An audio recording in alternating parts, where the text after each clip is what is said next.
Today we're going to be using the conference app to do live instruction starting from today because Zoom is going to start charging for their services.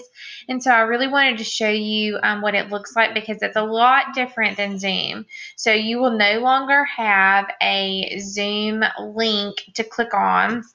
I posted this slideshow here. There's nothing in this folder. You can click on it. It's empty. It just allowed me to put this picture right here that you can click on. You're going to click on the camera button, and it's going to take you to the conferencing section. You'll notice that you can't click on these. I can start the conference, but on your end, it doesn't look like this.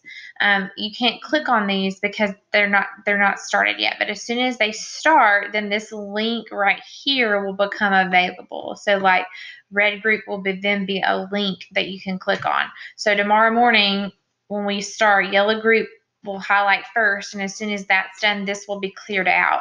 And then the next group, when I start that conference, it will become available. You might have to refresh your browser by clicking this button at the top to make sure that the link becomes live. It will start probably 2 minutes before the time that it shows on here, just so that everybody can get in, but probably not a lot before then. It takes a minute to get out, get everybody out, and then get back in. If you have any questions, though, just let me know.